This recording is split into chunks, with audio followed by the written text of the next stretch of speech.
Welcome to I Don't Know What to Name This Show. I am your host, Sean Arguello. This is an episode I desperately did not want to record, but this has gotten to the point where I really need to get a lot of things off my chest in order to open some people's eyes about why this movie is not good. It never has been good. It never will be good. And pretty much why this movie fails as an adaptation and why it fails as a film in general. The Cat in the Hat from 2003 is an abomination. It is an absolute insult to everything that Dr. Seuss ever wrote and what he believed in and what he ever presented to people all across the world, because his books are truly imaginative in every way that their storytelling goes, their morals, and as well as having just some really catchy lines in it, as well as colorful imagery, rhyming, and pretty much just fun to read in general. I still read some Dr. Seuss books every now and then, and they're still pretty much timeless, even though they originally came out many years before I was even born. They still offer so much as being books that really a lot of people can just go back to read for nostalgic purposes. The Cat in the Hat live-action movie is none of those things. It is not happy or funny, and there is no part of this movie that even seems sunny. That was a completely intentional rhyme, and I really wanted to put that out there. But before I get into this movie and why it fails on so many levels, let me at least get some positives out of this movie before I pretty much go on my insane rant about why this movie does not work. And that will do it for the positives. Let me talk about this movie. According to the Wikipedia page, the production on this film was supposed to begin in 1997 with Tim Allen as the Cat in the Hat. However, he didn't take place in that because it was scheduling conflicts with the Santa Claus 2. He is honestly the lucky one because he did not get to take part of this. Oh God, I'm going to try to keep this PG. So I'm just going to leave it at abomination. If I come up with a better word, I'll just think of that. This movie is nothing more than just a cash grab to pretty much cash in on the Dr. Seuss name and the most famous Dr. Seuss character of all time. But how do I talk about this movie without explaining the quote-unquote plot? Well, there's no other way for me to talk about this rather than explaining this movie. Let me take a closer look at air quote, Dr. Seuss's The Cat in the Hat. So before I start on this, I need to talk about the director, Bo Welch. He's actually a very famous production designer who works on a lot of Tim Burton and Barry Sonnenfeld productions, most notably Men in Black, where, I could be wrong, I think he was nominated for an Oscar for that movie because of his production design, but in the end, he's really great at his work when he's a production designer. For this movie, he took over as the director, and that's about as far as I'm willing to go with that. Starting off scene by scene, I'm going to try to remember how this movie goes because I have not seen this movie in a while, and I absolutely refuse to watch this movie again. First, it starts off with the mother of the children. Joan Walden is what it says on Wikipedia. I'm just reading this off of Wikipedia. Excuse me. She's busy as a real estate agent. Honestly, not too bad, because in the original book, The Cat in the Hat, the mother is away, whereas the children, Conrad and Sally, they're actually sitting in the house on a rainy day. So, okay, I kind of see where this movie's getting at. It's trying to build up the fact that why their mother is away. So, okay, a little bit of backstory, not too bad. And so then, fast forwarding a little bit until we're introduced to these two kids, Conrad and Sally. Okay, where do I begin? First, they're played by some fairly talented kid actors At the time, Dakota Fanning and Spencer Breslin.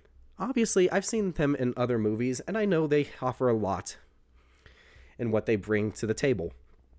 Dakota Fanning, however, she ends up getting the role of Coraline, which was that creepy animated movie that freaked a lot of kids out,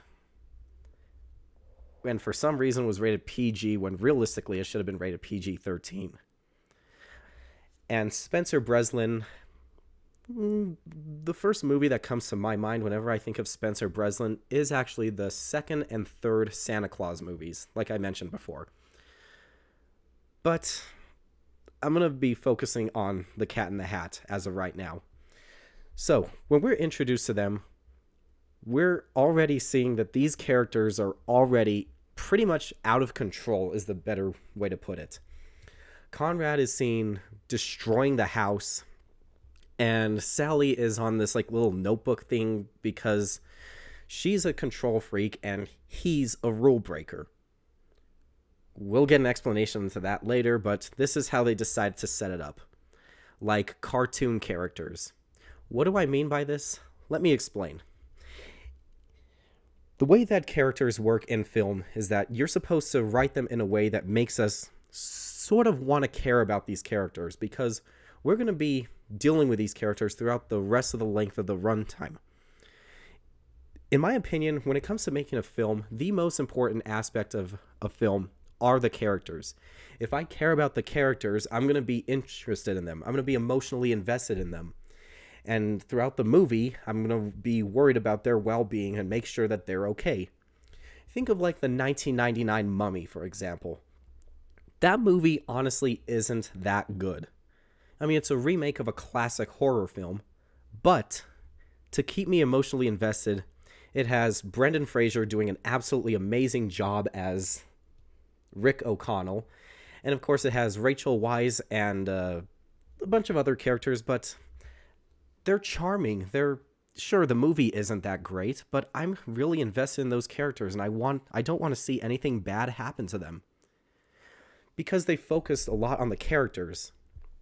Another thing that I can think of is the Lord of the Rings trilogy. Now, of course, those had 3 movies to flesh out their characters. However, because they had a lot of time, they were able to make them not only just as movie characters, but characters that you would be truly invested in. I seem to care about those characters. Whereas in The Cat in the Hat, these characters really feel more like cardboard cutouts, or stand-ins is how they use it in film terms. Basically, they stand in for the actors. This is what a stand-in is, in case those are people who are unfamiliar with common terms used on a film set. Stand-ins are literally like stand-ins for the actual actors, so the cameras can adjust to them and get the lighting right and the framing right before the actual actors come in and act the scene out when they start rolling. That's really what I'm getting from these characters. They don't feel fleshed out. They don't feel like legitimate people. They don't even feel like movie characters. I mean, obviously, like movie characters, they're supposed to be like a little bit more expressive and out there. Whereas with these characters, they don't even seem like they're emotionally interested in this film. And these are the people that we're going to be stuck with for the rest of this movie? I'm sorry, but even when I watch this film, their acting just seems so subpar. Now, I'm not going to sit here and say that I could do a better job. I mean, I'm not an actor. I'm just a guy on the internet talking about his feelings through a microphone. However, if you don't make your characters interesting, they're not going to feel fleshed out, and it's going to make the whole movie a miserable viewing experience, because these characters aren't going to be interesting enough for us to stay interested in the film. And this movie is 82 minutes long. Realistically, I think I'm about 5 minutes into this movie, and they're doing a pretty bad job at setting up the characters. But I digress. Fast forwarding a little bit, their mom comes home and see that their house is pretty much wrecked because apparently they're holding like this party that night, and everything needs to look clean in order to be presentable, because otherwise the mom will get fired. Okay, it's starting to make kind of a little bit of sense why the mother is getting a little bit upset with her children. But fast forwarding a little bit, in walks the next door neighbor, Larry Quinn. Let me just preface this by saying I don't know why Alec Baldwin is in this movie. I mean, sure, the early 2000s was a kind of a weird time for movies. I mean, for so many great movies that came out, such as the entire Lord of the Rings trilogy. What else is there? There's many other movies that came out, but those were like more like the mid to later 2000s, such as the first two movies of the Dark Knight trilogy, Iron Man, and a bunch of other movies where really that's when cinema started to take shape, kind of. At least for the modern era, such as the original Spider-Man came out in 2002, then the sequel, Spider-Man 2, in 2004. But what I'm trying to say is, this movie has some questionable casting. At least for some of these main characters. I mean, sure, they kind of look the part, but the reason why I'm saying questionable casting, especially for 2000s movies, Alec Baldwin also starred in another live-action movie based off of a children's media, Thomas and the Magic Railroad. What the hell? Why is Alec Baldwin in that? I mean, sure, he's the narrator for some of the episodes of the American version of the TV series, but Thomas and the Magic Railroad? Why is Alec Baldwin and Peter Fonda? What the hell is going on with cinema? Anyway, let me get back to this movie. So apparently there's this whole conflict somewhat of how Alec Baldwin's character Larry wants to marry the mom, Joan. Oh, by the way, Joan is played by Kelly Preston. Rest in peace. And basically they want to send Conrad to military school. I honestly don't know why this subplot is in this movie, but let me fast forward a little bit. So the mom has to go back to the office. I'm just going to refer to her as the mom because I'm not going to say Joan or anything. I'm just going to refer to her as the mom. So the mom is called back to the office, which is, starting to set up the intro to the kids' book. The original book, it starts off with Conrad and Sally sitting in their house on a rainy day.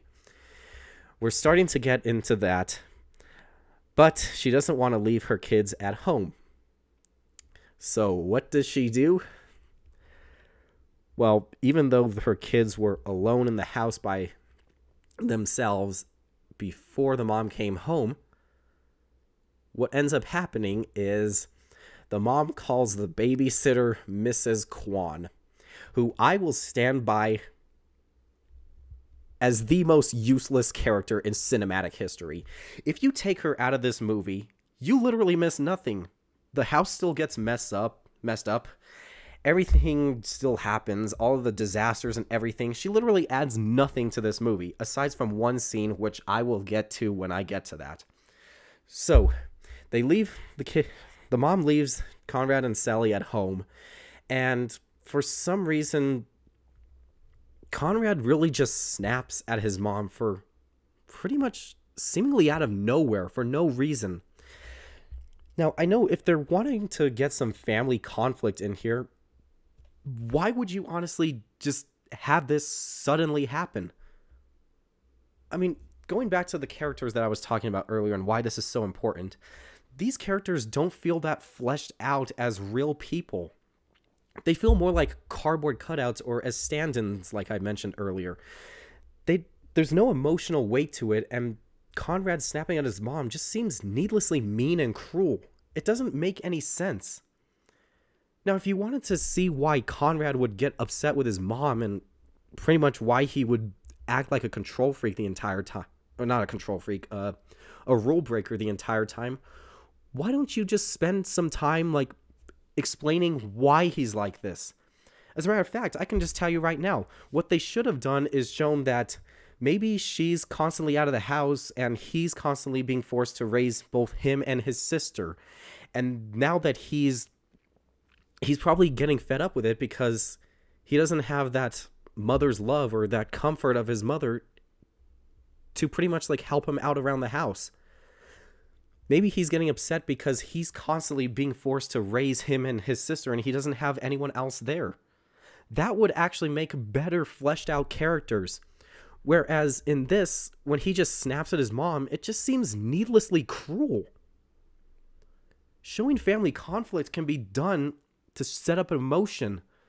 But when these characters aren't giving any emotion into their performance, why would I be invested in this? Why is this in the movie? I mean, sure, you have to pad things out for the longer running time from a kid's book that's only like 20, 25 pages long into an 82-minute feature-length film. But in the end, it just doesn't make sense to me. If you're trying to get across that this kid is getting upset, like I said, build these characters up so we can understand why he's getting upset. Going back to the military school subplot, there are too many subplots in this movie. That doesn't make sense either because, I mean, sure, she wants to straighten his kid out. Or, like, Larry wants to straighten this kid out, pardon me. But it doesn't make sense to me because this character isn't fleshed out enough. He doesn't seem like a real character. He just seems like he's just given one trait as a character, and that's pretty much it. He's a rule breaker. Okay, that's it. The rest is just up to the screenwriters and what they do. I'm not a screenwriter in any way, but I just thought of a way better way to write out this character, as opposed to these people who get paid millions for this. And this is their job. I'm just criticizing this movie. That's literally what I'm doing. So anyway, then they... sorry, I'm kind of losing my mind right now because I'm 17 minutes into this, and realistically, I don't think this movie has gone on for about 10 minutes. I'm 17 minutes into this review, and I'm not even a quarter of the way done with this movie, and I've already been ranting for so long. But let me get a little bit further. So, Mrs. Kwan, oh yeah, that babysitter, remember her? You'd be forgiven if you forgot. I wish that was the way it was for this movie. She falls asleep, and she's the lucky one. She doesn't have to watch this movie. Then Conrad and Sally, they sit down in chairs, look out the window, and then it starts to rain. Now we're finally getting to the point where the actual book starts. So, really... Oh, God, I'm sorry if I'm hesitating to talk. It's just that this movie is taking a lot out of me. I'm just talking about this. I'm not even watching the movie. I have not watched this movie in years. But let me get to the cat himself, to the titular character. So, there's a bump. That's how the book goes. It's a bump that makes them jump. Again, can we just read the book instead of me talking about this movie? The book is way more entertaining, and it would get over faster than I could talk about this movie. But I digress. Again. So anyway, they go to investigate what that bump or that thud was. And then, oh, by the way, Conrad throws a stuffed bear at Sally. And then we're introduced to the titular character, the most famous Dr. Seuss character of all time, and what the hell is that makeup? Okay, before I get into this, let me talk about the other live-action Dr. Seuss movie, How the Grinch Stole Christmas. Now, that movie is not good. I'm pretty sure we're all in agreement of that. That's not a good movie. However, there is one major redeeming quality about that movie. Actually, two. Jim Carrey, who was trying his absolute best to save that movie, and the Oscar-winning makeup by Rick Baker, who is a legend in the makeup world. As a matter of fact, he won the first ever Oscar for Best Makeup for American Werewolf in London. And he worked on this movie Not the Cat in the Hat, but he worked on the How the Grinch Stole Christmas. He was originally supposed to work on the makeup for the Cat in the Hat, but he did not, and it went to someone else. But let me talk about the makeup from How the Grinch Stole Christmas. If you watch that movie, you can see that Jim Carrey, even though he's wearing this ridiculous amount of makeup that makes him look exactly like the Grinch, honestly, it's no wonder why this movie won the Oscar for Best Makeup. It's absolutely amazing. He literally looks like the Grinch from the animated special or from the book. Put him into live action, and he looks fantastic. It is absolutely amazing the makeup that they applied to him and how Jim Carrey's still able to give a performance because he's still allowed to be expressive, while wearing just an absurd amount of makeup. That's absolutely amazing. And when he's wearing the Grinch suit, he's able to move his arms around and be expressive. It's more along the lines of a performance. He's free to do whatever he wants. He's able to put himself out there. He's able to actually become one with the suit. He's able to perform and not just give an acting performance. This is absolutely amazing. I do not get that from Mike Myers in The Cat in the Hat. If you look at the Cat in the Hat suit, it looks terrible. Now, I cannot do a better job because I'm not a makeup artist. I don't do that for a living. I will say it looks cheap, honestly.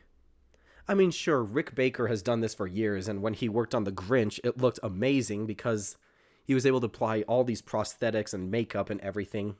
But Jim Carrey was still able to move around. Whereas if you look at the Cat in the Hat, it's like he's restrained, like in a straitjacket, trying to move around. He could barely even move his arms up and down. He's not able to be expressive. He's not able to really give that good of a performance. I mean, if you look at the suit itself, you can easily tell when Mike Myers' face ends and the cat suit starts. It honestly looks like a cardboard cutout that you'd put your face through, like at a pumpkin patch.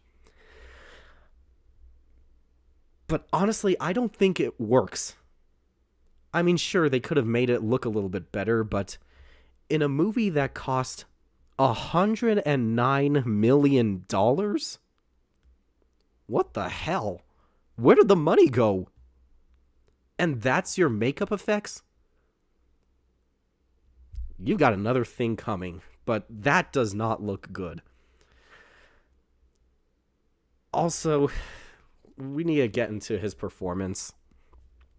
Understanding the Cat in the Hat's performance is, again, I'm going to go back to Jim Carrey because it's like the only other thing I can compare it to, especially for these live action movies. Jim Carrey was able to be fully animated. He was able to give a performance, and I actually feel like he truly is the Grinch. Now, like I said, I'm not praising that movie for being a good movie because it is not a good movie. The makeup is fantastic, and honestly, the production design on the Grinch is fantastic as well. I think that actually got nominated for production design. I could be wrong, though. However, looking at Jim Carrey in The Grinch, he's able to be expressive. He's able to be out there and give this performance.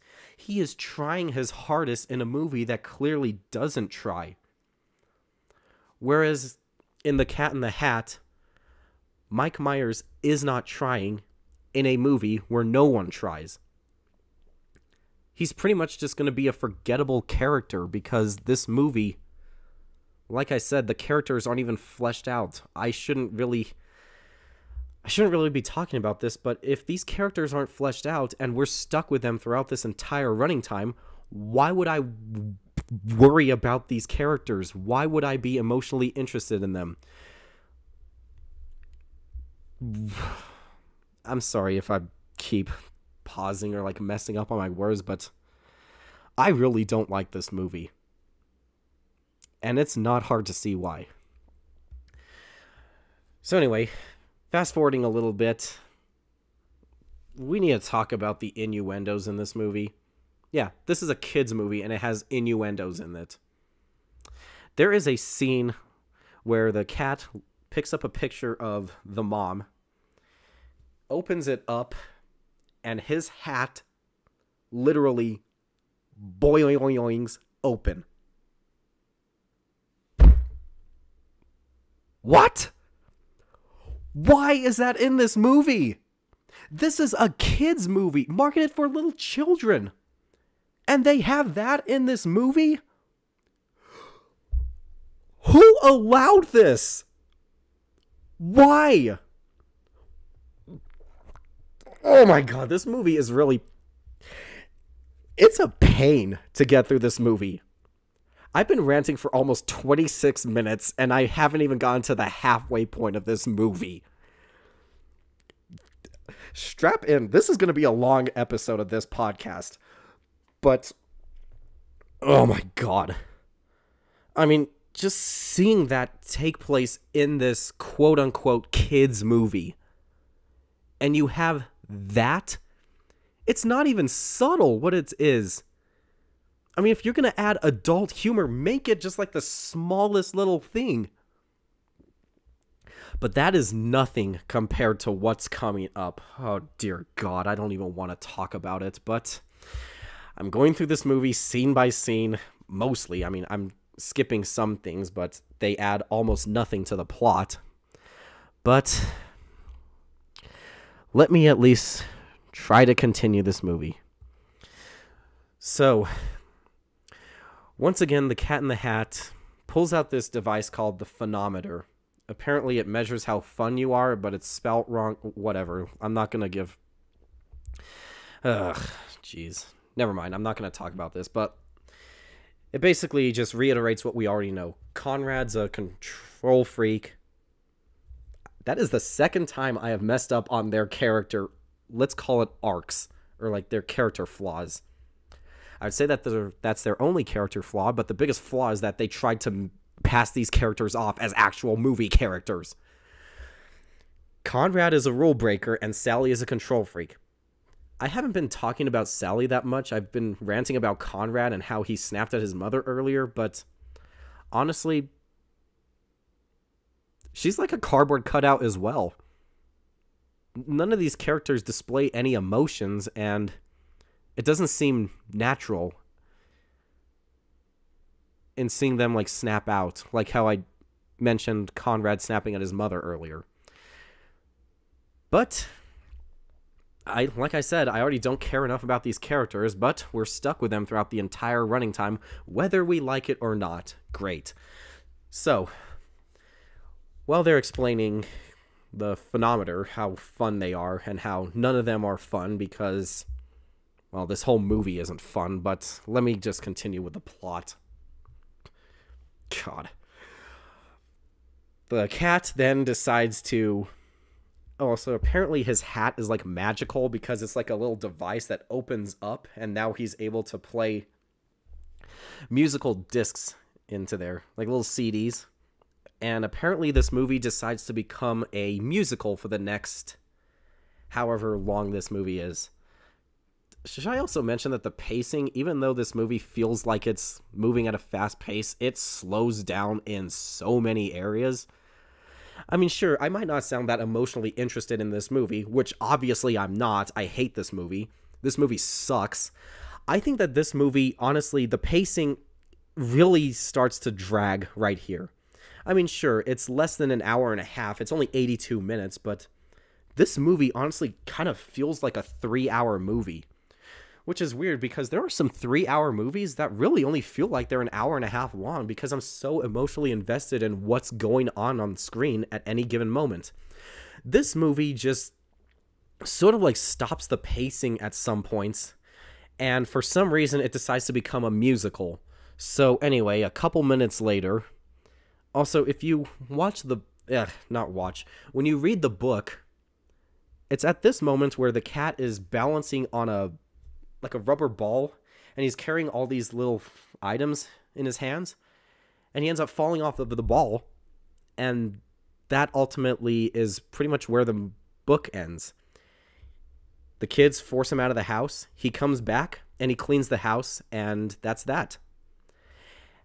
However, obviously they need to pull this movie, they need to stretch this movie out for a longer running time. So, let me, also, at some point in this movie, we're introduced to the fish.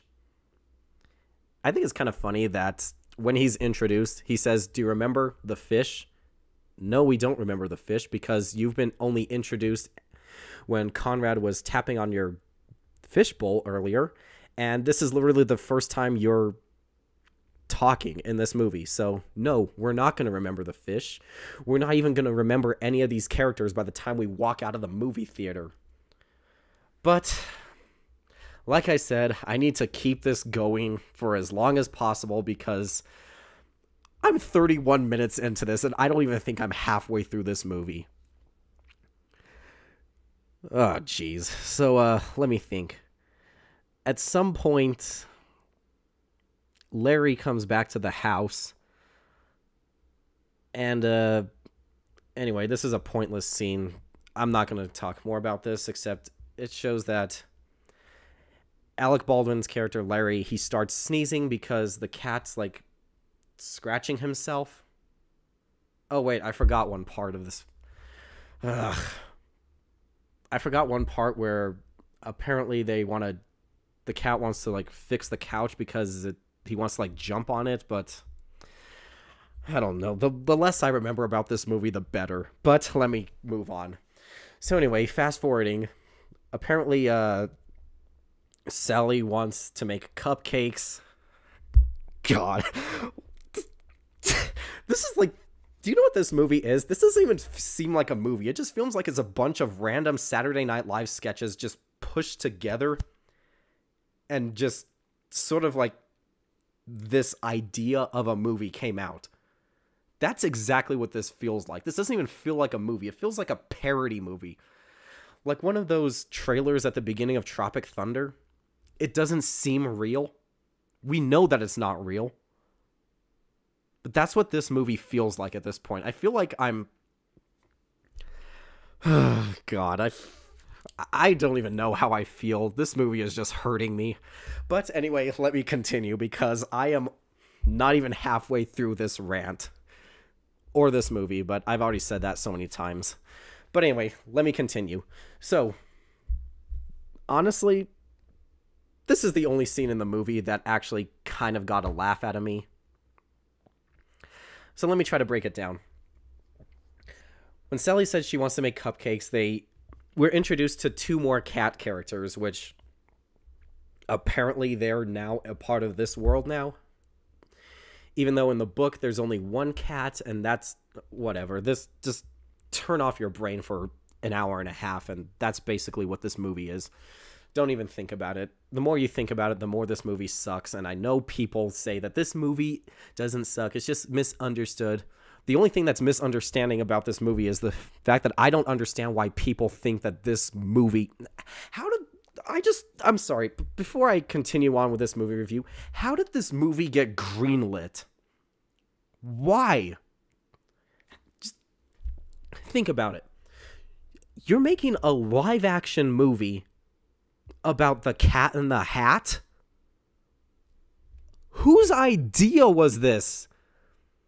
Oh, wait, I forgot. This is Hollywood. Literally nothing is sacred. I mean, the only thing that's... No, there's nothing really original anymore.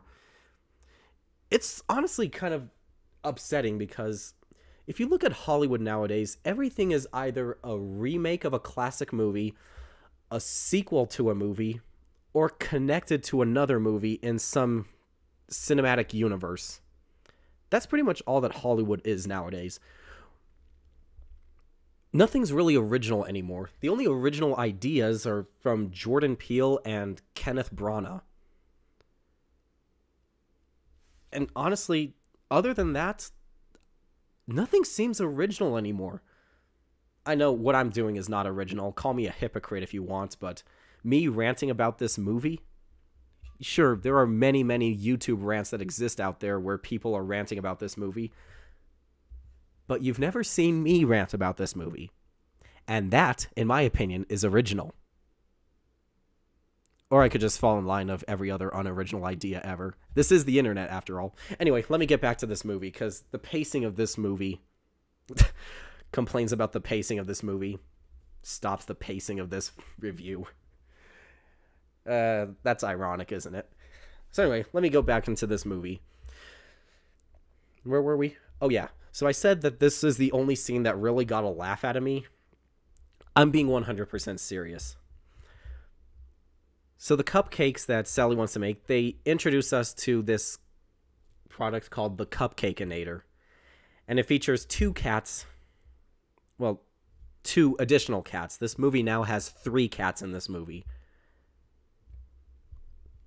It's whatever, let's just roll with it. So anyway, the cats start talking about, well, just like stereotypical infomercials, basically. The host is the cat in the sweater, the guy who asks all the obvious questions. And of course, you've got the cat, which, not gonna lie, this line has always stuck with me. That cat is all the way from Cheshire, England. I don't know why, but for some reason, that's like the only line that I kind of repeat in my life. It's just kind of like a throwaway joke, but I got a laugh out of it. This whole scene is pretty good. I'm not gonna lie.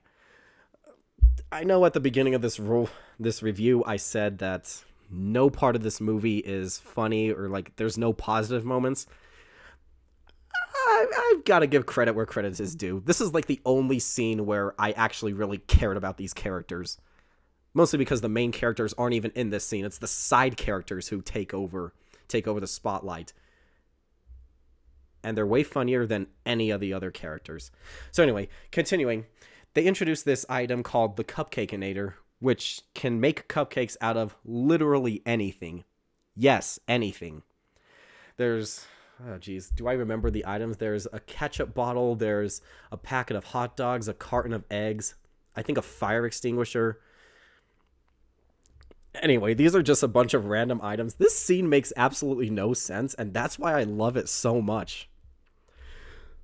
So, anyway, they show off the device, and then they say that you just put whatever you want into it, fill the Cupcakeinator tray, close the drawer, or tray, whatever it is, then you put it in a conventional oven. And apparently delicious cupcakes are just minutes away. And of course, the sweater-wearing host says, "Did you just say minutes away? That's impossible." I don't know. This scene is so stupid. It's so stupid, I love it. And I kind of like humor like that. It's dry humor. It makes no sense. It probably shouldn't be in this movie. I mean, why did I say probably? This scene should not be in this movie, but this is really like the only entertaining part of the movie. From here on out, it's just questionable decision after questionable decision after questionable decision. So, let me continue. So, at this point, also there's like some conflict between these two, but that seems like a more natural conflict. The host is asking all these obvious questions, and the cook, the chef cat is what I'm going to call him. He's there's like some conflict between the two of them going back and forth. Then he's basically saying like, "I'll get you," and it'll look like a bloody accident. Then he pulls out a cleaver, says, "Shut up, I mean it, I will end you," chops the cleaver and cuts his own tail off. I'm sorry.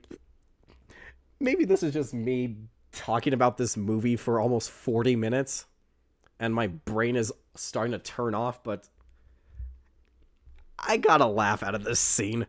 To this day, I still kind of... I don't like this scene as much as I used to, but I will give credit where credit is due. This is like the only scene in the movie where I actually want to watch this movie. It's just unfortunate that I wish the rest of the movie was like this. Oh, one last thing. Remember how I said this was a kid's movie earlier? Yeah, for some reason, that chef cat picks up his tail, sees that it's cut in half. Then he says, "Son of a," then bleep. That's in this movie. That is an actual scene in this movie. I just hit my elbow. If you heard that thud, that's what that was. I'm sorry, but just why? I don't get it. Why is that in this movie, but also, why was this movie made? Also, it cuts to this random single frame that says, "Hang in there, baby," and then there's an actual cat wearing a hat. Oh my god. Remember how earlier I was criticizing the pacing? Just having that little 2 to 3 second little thing in there, that little clip right there, kills the pacing. But like I said, it's nothing like what comes up later, but we're gonna get to that. Oh boy, are we going to get to that. So anyway, fast forwarding a little bit. Also, there's some like weird thing that shows up with the cat having lawyers, but you're not gonna remember it. Hell, it's better off if we don't remember this movie. Yet some people I know, some of my friends actually like this movie. And I can just see the look on their faces when and if they listen to this episode, because I am tearing this movie apart for why it doesn't work. But more on that later. Let me continue going scene by scene.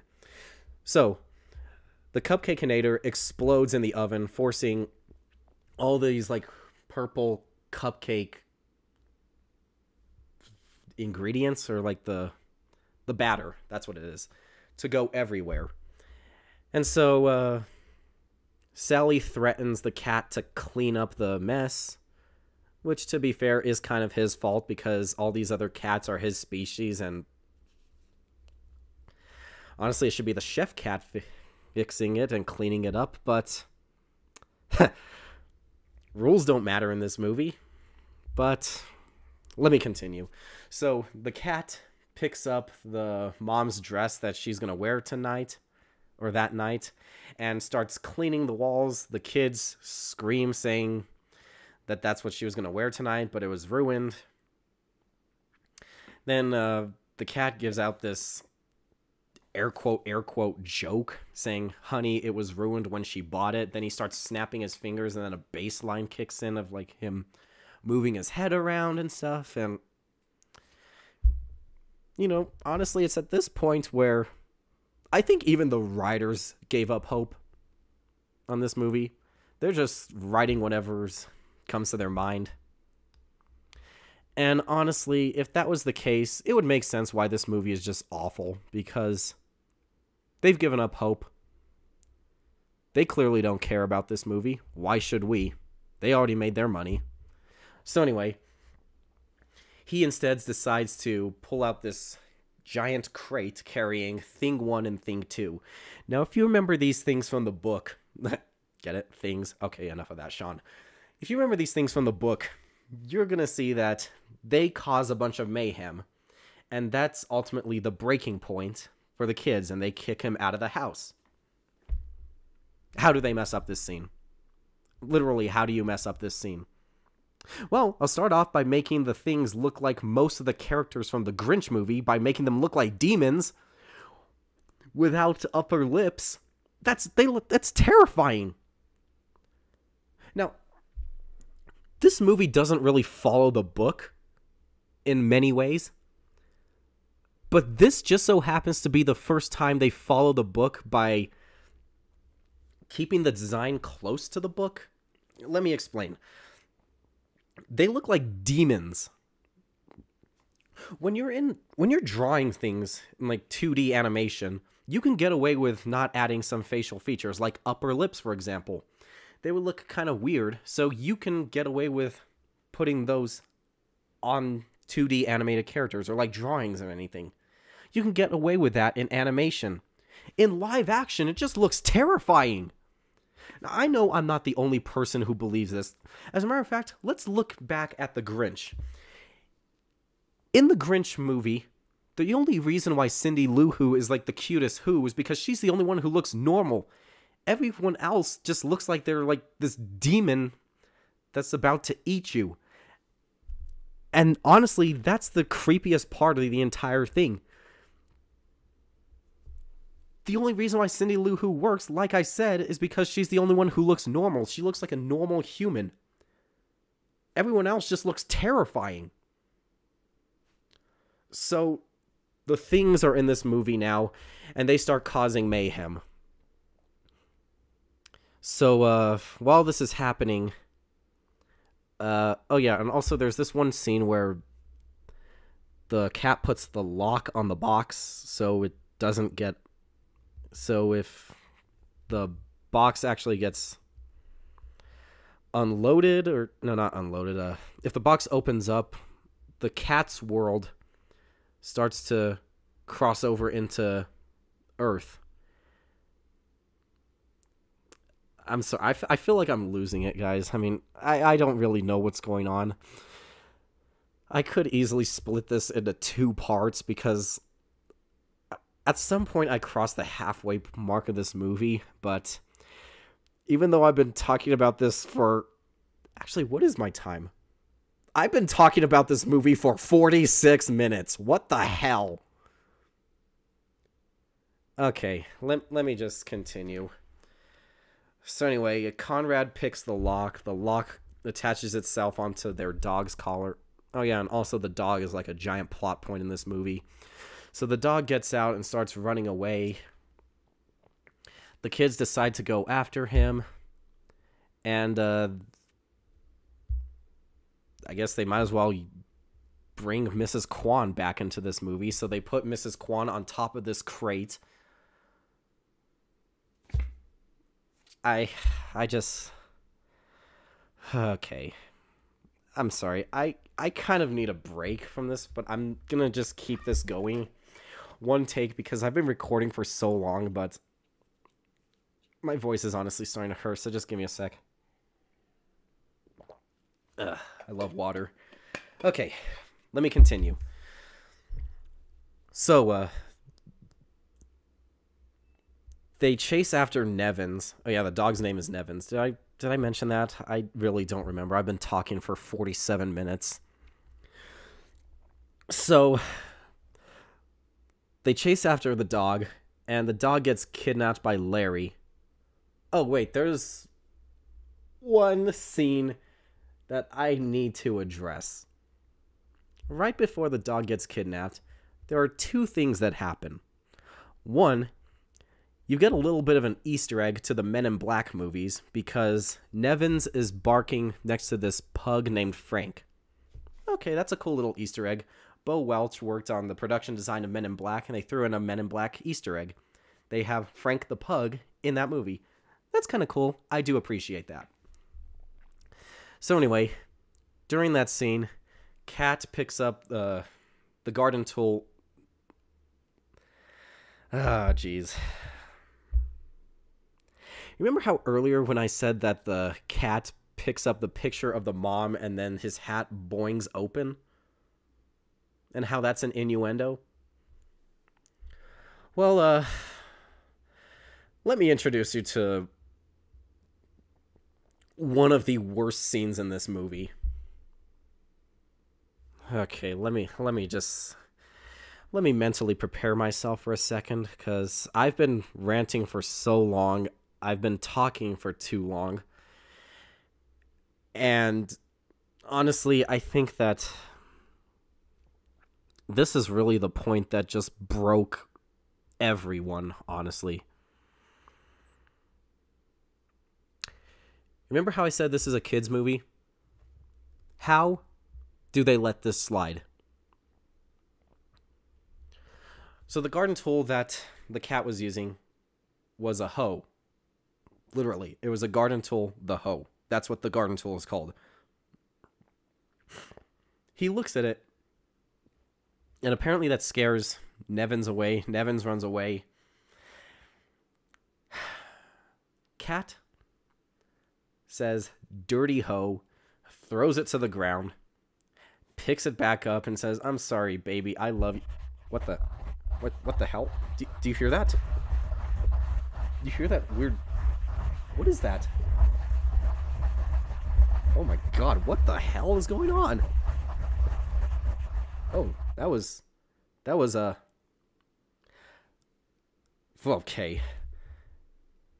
You guys heard that as well, right? That was Dr. Seuss rolling in his grave. This movie... This is supposed to be an adaptation of an innocent kid's book.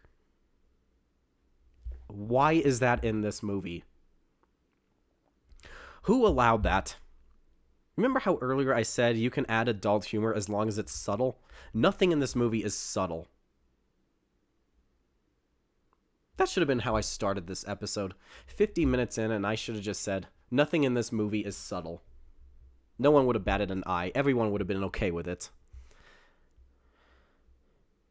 Okay, well, anyway, after that disastrous scene, we get to see the cat and Conrad and Sally.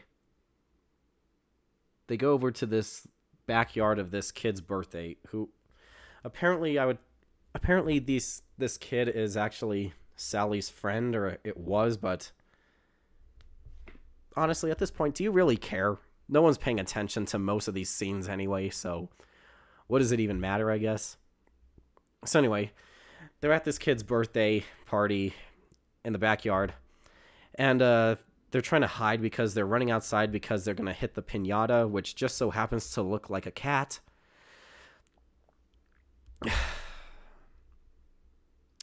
Correction. This is a scene that I was thinking of earlier, but I forgot about another scene a little bit later. This scene has the cat. He decides to hide instead of behind the bush where Conrad and Sally are. He decides to act like the piñata. So the only justified part about this entire movie is when the kids pick up all these different bats and start beating at him. That's the only good part about this entire movie. Not named the astounding product scene. Because they start beating him up. Honestly, that's what Conrad and Sally should have done in the first place instead of going on this adventure of this movie. Hey, it would have saved us watching this movie. And this movie, well, it still would have been a box office bomb, but more on that a little bit later. So anyway, they start beating him, and then someone comes out with a Louisville Slugger. I think that's what it is. I could be horribly wrong, but it's a lot thicker of a bat. Hits the cat in between the crotch. And this is the moment that just... To this day, I still don't understand this. The cat starts screaming. It cuts to the cat swinging on a swing set, wearing a dress with a unicorn in the background. Oh my god. Apparently this is supposed to be his happy place. That's what this is supposed to be, according to the writers. But while this is happening, we get the song Easy, like Sunday Morning by Lionel Richie in this movie, in this scene. Oh my god. This movie just... Oh my god. How can you look at this movie and try to take this stuff seriously? I mean, I like my fair share of bad movies. But just why? Oh my god, why is this scene in this movie? Remember how earlier I was talking about pacing? This kills the pacing of this movie. And it's not like this movie had good pacing to begin with, but at least it was starting to pick up a little bit better. I mean, sure, they were chasing after this dog, and that's the next, like, however long this movie... Oh, God, I'm sorry. This movie is breaking me. I just want to know why. Just why is that in this film? Okay. So anyway, they see Nevins stop. Larry comes by, kidnaps the dog, and then he's apparently going to take the dog to the mother's office and proving... I don't know. it seems like I'm making this stuff up as I go. The only thing I'm making up as I go is me talking about this, because I don't have a script. I'm literally on Wikipedia looking at the plot, and I'm literally about halfway through this thing. Anyway, so apparently apparently the cat suggests that they take his car. So his car shows up and it's a Hummer. Yeah, it's a Hummer. Like an H2 Hummer. Okay, that's pretty cool. But no, apparently that's just the dust cover. So we get a very bad CGI shot of the cat taking the cover off and showing his car. The super luxurious omnidirectional whatchamajigger. Or SLOW for short. Also known as Slow. And apparently it was better than the first name it had. Super Hydraulic Instantaneous Transporter. You can probably guess what the acronym for that is. It's what this movie is. Oh, crap, not again. What? The second time that's happened? Dr. Seuss rolling in his grave again. Seriously, what the hell is this movie doing? How are you... Do you remember how I keep reiterating that this is a kid's movie? Why is this in this movie? Give me one good reason why this is in this movie. You can't. You literally can't. Okay. Let me continue. This movie is just breaking me. But we still have one more scene that just... probably the most frustrating part of this whole movie. Oh, just wait until we get to that. Okay. Let me try to mentally prepare myself for the rest of this. Okay. I'm sorry if I just stop talking for a little bit. It's just that I'm trying to compose myself. Let me just... Okay, let me continue. So they get into the car. It's kind of worthless. They crash into the car. They crash the car downtown.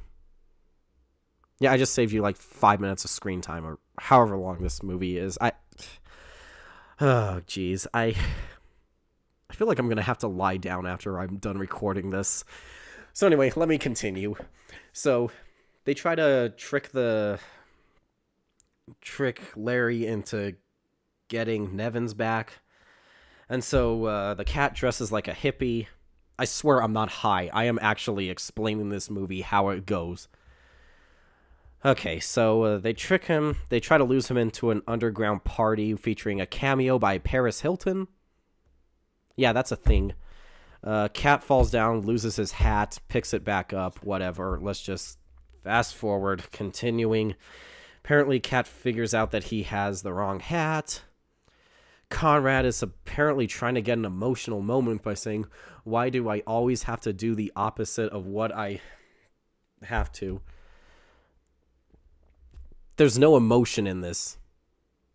Like I said, the characters in this movie aren't nearly fleshed out enough to seem like actual characters. There's no emotion to them. Why am I... whatever, let me just... The quicker I get through this review, the quicker I'll be done with this movie. Okay. So, the things, Thing 1 and Thing 2... Oh yeah, you forgot about them, didn't you? Yeah, they're a thing in this movie. So apparently they steal Larry's car, and they get home first before Larry, but apparently Larry shows up before they do. Oh, and also, at around this time, it keeps cutting back to the house. And remember how earlier I said that that crate was going to open up and releasing the cat's world into our world? Yeah, apparently that thing's called the mother of all messes, and apparently it messes up the house, but only on the inside because the outside is completely fine. Anyway, let me just continue because... Oh boy, that's all I can say. So, Larry captures them. He says, "Let's go inside." And apparently, even though the house had all of this stuff going on the inside, it looks honestly clean on the inside, better than how it was. But apparently, oh yeah, there was that thing from a little while back where I said that Larry was sneezing because the cat was scratching himself and some of his hair was falling on Larry and it was causing him to sneeze.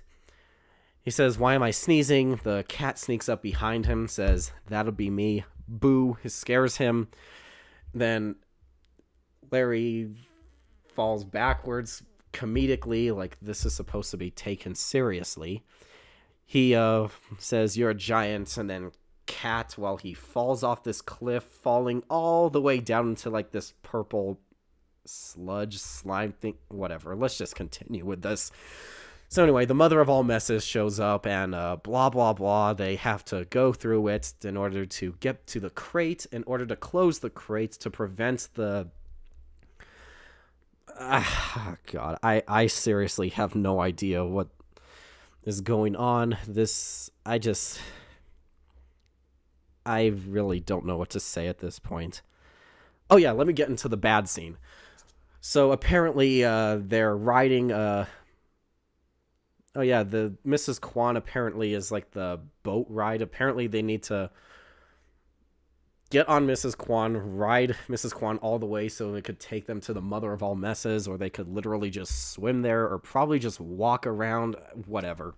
Nothing in this movie makes sense, so anyways, let me get into the scene that I was regretting. Okay, here we go. So, you know how when you ride a theme park attraction, it slowly climbs up and then it has that first big drop? So it has one of those.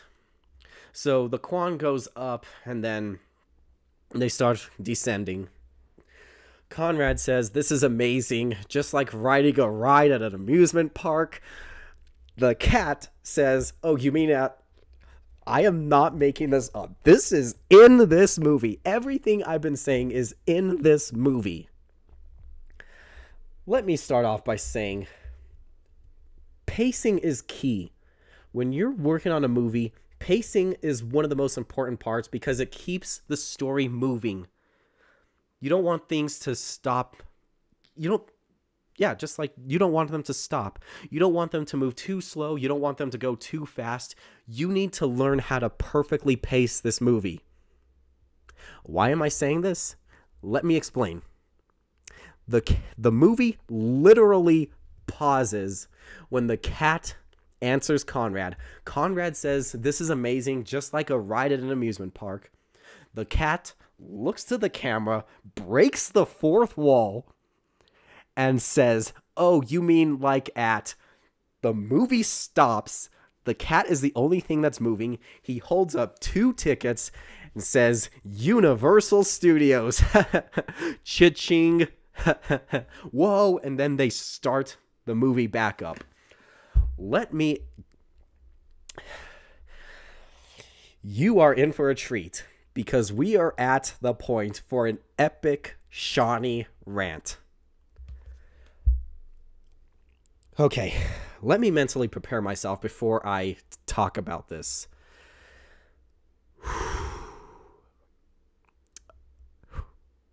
Okay, let's do this. That is a scene called product placement. Product placement is put into a movie in order for that movie to help sell a certain product. Let me explain. This can be done very, very well, such as a DeLorean car for the Back to the Future movies, because the DeLorean was actually the time machine. Peanut butter candy from E.T. actually saw some of the stock prices in Hershey's raise up as much as 65%. And of course, who can forget Wilson the volleyball from Castaway? That movie makes you sad over a volleyball. That's how you do product placement the right way. Let me explain how this does product placement in the worst possible way.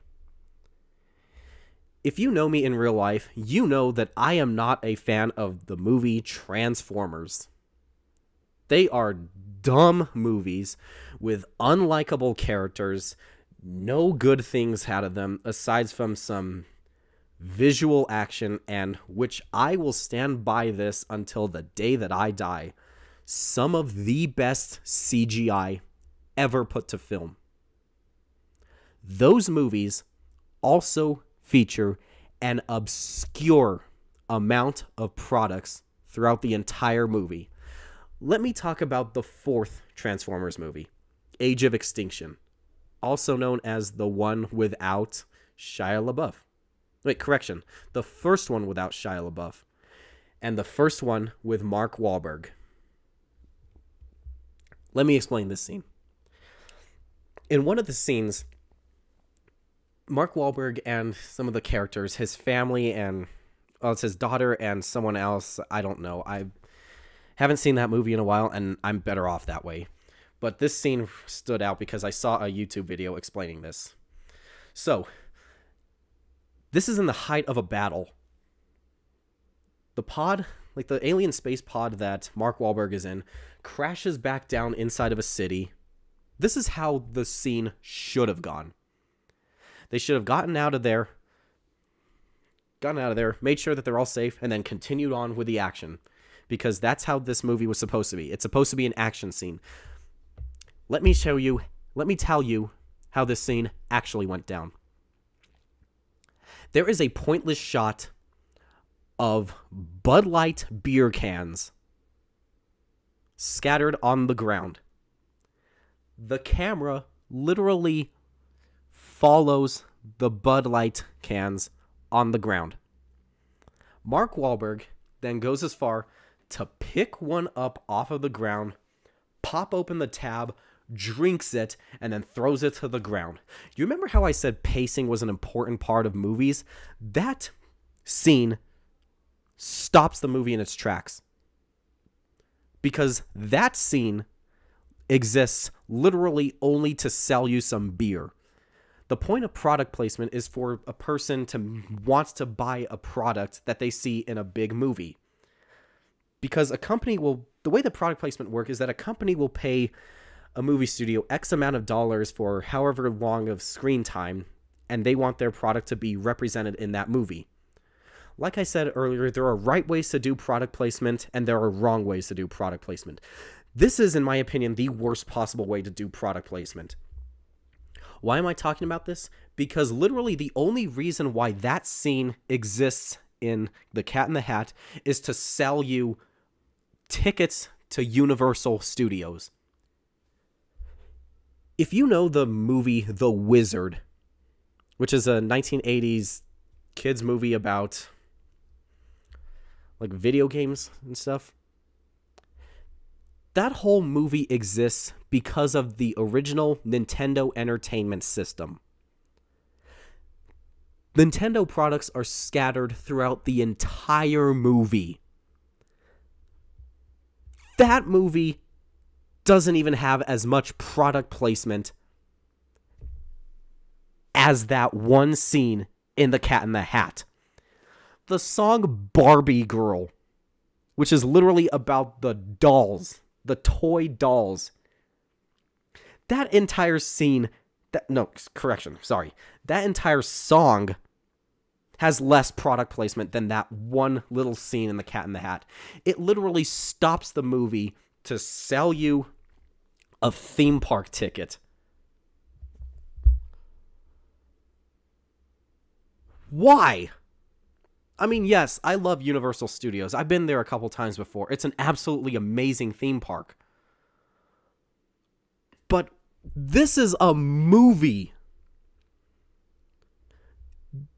The reason why people go to the movies is they escape from reality to see something on the big screen. It's a movie. They're supposed to be taken out of the experience of the real world and be transported into this world that they're watching on the big screen. However, there is a giant however. Obviously, we're going to have some product placements in movies. I already said the best versions of those already. Castaway, the Wilson Volleyball, Back to the Future, the DeLorean, and of course, E.T. with Reese's Pieces, I think. I think it was Reese's Pieces. This movie just... Okay, let me just finish this movie because I've been talking for an hour and 10 minutes. Okay. Let me continue. So they get to the crate, they lock the crate, they think everything's going to be okay. The entire house starts getting destroyed. Like, all the interior. The outside is completely fine. And, apparently, at this point, this is the breaking point for Conrad and Sally as they finally kick the cat out of the house. Oh, and also at this point, at some point, the mom was on her way home because Larry met up with her and he was telling her about all these things that the kids were doing, but like I said, that's not really important because I don't really care at this point. This whole movie is stupid. But let me just continue because I'm almost done with this movie. Then I can give you my conclusion of this movie. So anyway, they kick the cat out. He comes back with this device that's apparently supposed to clean things up. And we get a forgettable Smash Mouth song. So anyway, they clean everything up, they fix everything and all these things and blah, blah, blah. Apparently that the phonometer that I mentioned earlier, like, how long ago? Like an hour ago? I don't really know. I'm really running on fumes at this point because this is just taking everything out of me.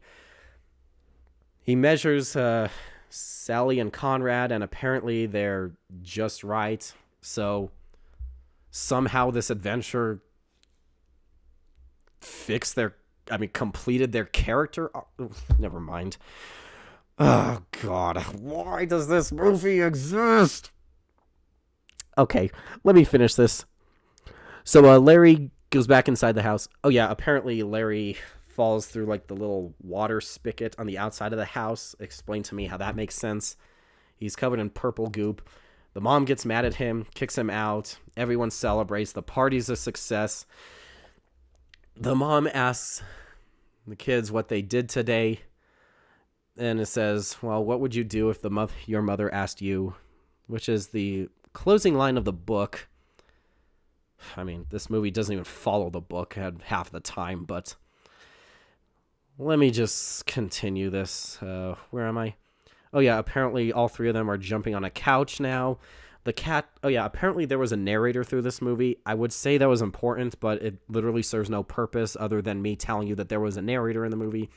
Apparently it was the cat talking, and he walks off into the sunset with Things 1 and Thing 2. Okay, this movie ends. Oh my God, what the hell did I just talk about? Let me just... I'm sorry, I need to get some more water. Just give me a sec, and then I'm gonna give my thoughts on this movie.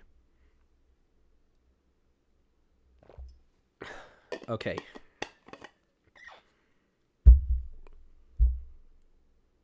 This is a movie marketed towards kids. And for some reason, the screenwriters thought it would be a good idea to add adult humor, innuendos, and a bunch of other, I'm not even going to call them jokes, because this movie, how do I explain this? I guess I can kind of explain it sort of like this. No part of this movie was imaginative or sunny, and there were no scenes in this film that were even remotely funny. I used to like this movie when I was actually young, but the older I got, I realized I was dumb. This movie is a travesty, heartbreaking, not even good at all. Honestly, this whole movie experience feels just like a kick in the balls. This movie is just hurtful. It's no good at... I'm not even... Okay, I tried to think of something creative right there, like a Dr. Seuss rhyming thing, but I was literally coming up with that stuff on the spot, and I'm just going to say it like this. This movie is an insult to Dr. Seuss. I'm not going to act like the... Okay, wait, let me redo this. Okay. There's a bunch of subplots in this movie that make no sense. Why are they in this movie other than stretching out the running time? Obviously, like I said, it's a kid's book, and it's only a few, like 25 pages. No, oh, correction, it's 61 pages long. Okay, obviously you're supposed to stretch it out for a longer running time. But let me explain. There are other movies that keep the message with a longer running time. The Polar Express, the Mary Poppins, hell, even the Grinch movie has most of the stuff in it is similar to the book, but just extended for a longer running time. This movie is just a cheap corporate sellout with terrifying imagery that shows that they don't understand the source material. Obviously, you're going to have to add some things that are not in the book to stretch out the running time. Obviously, you're going to want to extend some scenes to try to make it a bit longer. But the way that I see it, when I look at this movie, when I watch this movie, I'm not getting that. I'm just seeing a movie written by jackasses looking for a check. That's literally what this is. It is an insult to what Dr. Seuss wrote. This movie, in fact, was so awful that Dr. Seuss's widow flat out refused to have them make any more live-action Dr. Seuss movies. The Dr. Seuss movies we got after this were a subpar Horton Hears a Who movie, which is apparently the best one of them all, but that's a very low bar.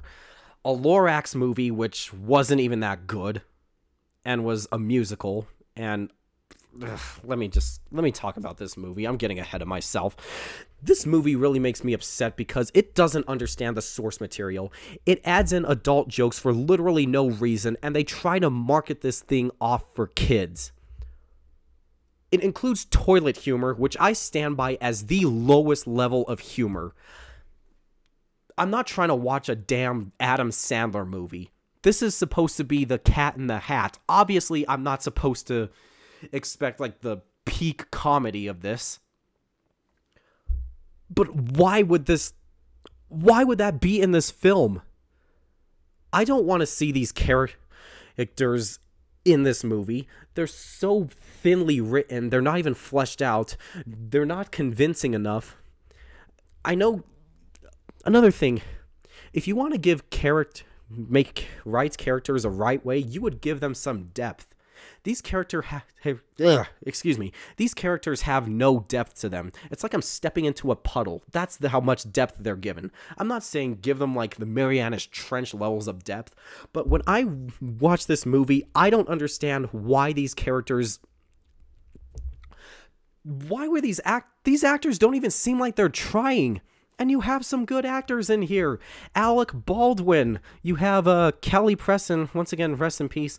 Mike Myers is one of the best Saturday Night Live stars of all time. Dakota Fanning obviously went on to do other stuff. And Spencer Breslin went on to do some other stuff. Let's see. Bo Welch. He's the director. I mean, he's first and foremost a production designer, but... I mean, I understand that studio interference might have been a thing, but how can they put this into the public? How do they release this onto the public eyes for us to watch? Why would this movie be made other than money? Literally, that is the only reason why this movie was made. It has no humor to it. The only air quote, humor that's in it is not intended for children in a movie that's supposed to be intended for children, might I remind you. How many times have I had to say that? This movie, because it clearly seems like the writers had no idea what they were doing when they were writing this movie. Now, obviously, this movie is PG. Obviously, it's going to feature some stuff that's obviously going to be a little bit more, I guess, well, needing parental guidance as opposed to a regular G-rated movie.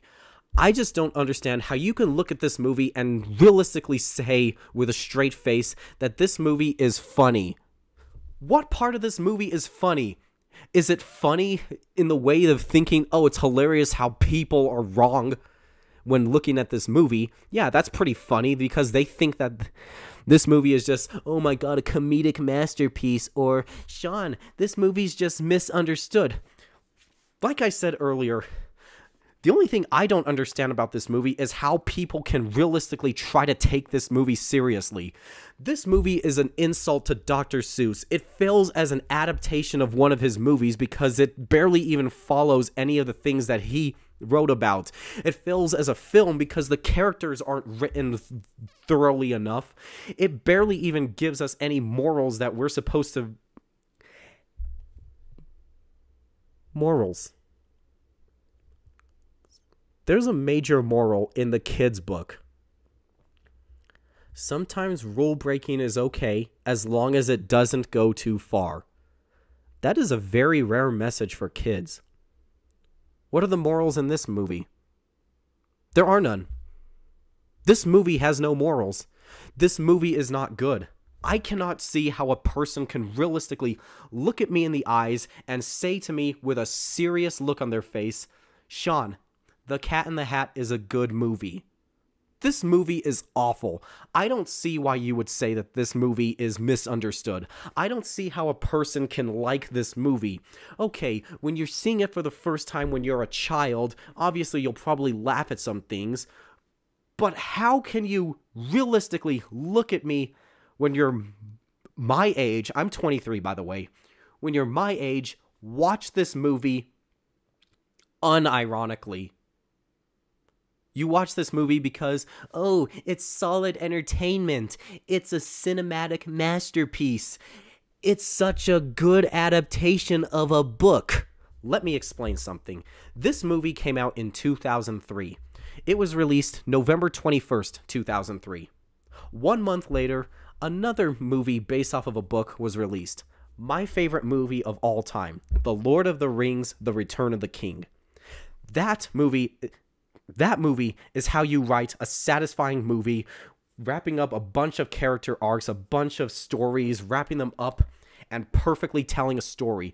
This movie has so many subplots that I don't care about because, one, they're not in the book. Obviously, you're supposed to add some things to pad out the runtime, but this movie goes so far with its subplots that I can't even take this movie seriously because the characters I don't care about. 5 minutes in, these characters are already out of control. I mean, obviously, that's one of their arcs. One of them is a control freak, one of them is a rule breaker. It doesn't seem like a natural progression. Show us why these characters would be like that in the first place. Maybe they have to raise themselves. Maybe the reason why is because their mother is somewhat neglectful and that's why they're upset. Maybe they have to make their own rules and they have to follow those rules. Maybe that's why why Sally's a control freak. Maybe Conrad's a rule breaker because he can't stand the idea that he doesn't have anyone to teach him right from wrong. There are no morals in this movie. No part of this movie is even good. I cannot say, aside from literally one scene that lasts only a couple of minutes, I don't see a single redeeming quality about this movie, aside from the fact that this is the last Dr. Seuss live-action movie ever made. I cannot stress enough how bad this movie is, and I cannot fathom how much I know hate is a strong word, but oh my god, this movie sucks. This movie sucks. It fails as an adaptation. It fails as a Dr. Seuss movie. It fails as a film. I don't care about the characters, but I'm stuck with them for 82 minutes. The characters don't give any emotion to their performances. They fall flat. They don't, even during one of the last scenes where apparently Sally's getting sucked up into the mother of all messes, she's going to be lost forever. So, I don't care enough about these characters to have any emotional connection to them. These characters aren't fleshed out. The story is nonsense. The plot, the script, just hearing these characters talk, and we're supposed to be stuck with them for 82 minutes. Why? The people who wrote this movie just proved that they don't know how Dr. Seuss works. I don't know why there's all these adult jokes in there. I don't know why there's all this toilet humor. Why are these innuendos in a kid's movie? Why does the movie stop halfway through to give us the cat on the swing set? Why does the movie literally stop during the climax of this movie to sell me tickets to Universal Studios? How can you look at this movie and realistically tell me this movie is misunderstood? This movie... How can you say that this is one of your favorite kids' movies?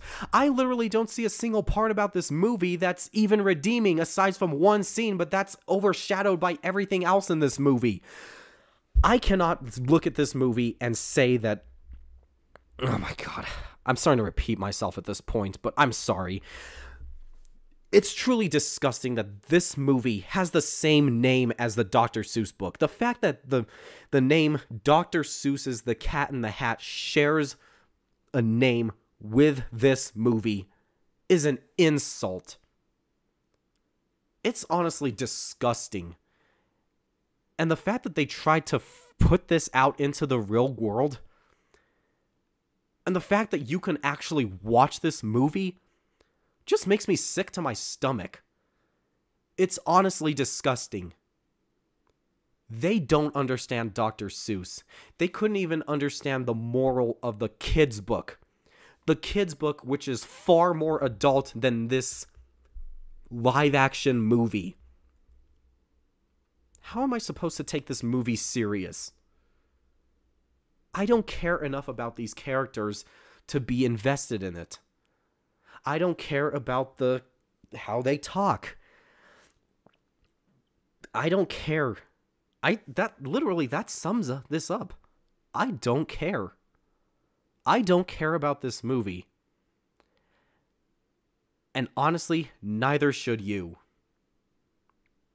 My name is Sean Arguello, and if you like this movie,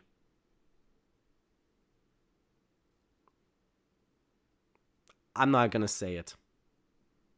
I'm not going to finish that statement. If you see me in real life and you want to know what I'm going to say, I will tell you. This movie is an absolute travesty. The fact that it was even put out to cinema is honestly just disgusting. I can't understand why this movie was made other than money. Just why? That's really just the biggest question. Just why? Why would they greenlight this? Why would this go further than the pitch meeting? Hey, you have a movie for me? Yes, I have a live-action Cat in the Hat movie. Okay, stop. We're not going to do that.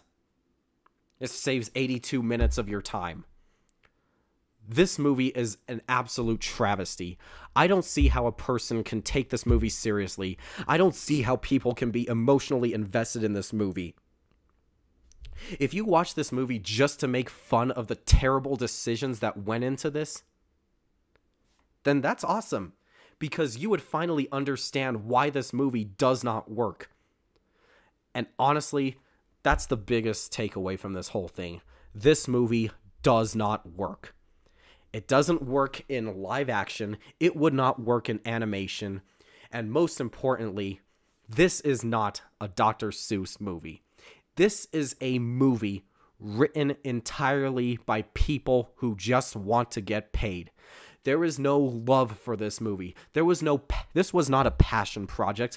This was not a loving movie. This was not a loving tribute. This was nothing more than just a bunch of jackasses wanting to get paid.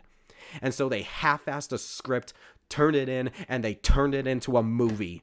That is honestly disgusting. It spits in the face of Dr. Seuss and everything he stood for. 1 out of 10. This movie is honestly the biggest insult that you can possibly have to Dr. Seuss. Okay, with all of that being said, I want to thank everyone for tuning in. And so, if you have any suggestions for another podcast idea, please leave them in the comments below. But for right now, this is Sean Arguello for I Don't Know What to Name This Show. This is Sean Arguello saying goodbye for now, but not forever. I'll catch you guys in the next one. Goodbye.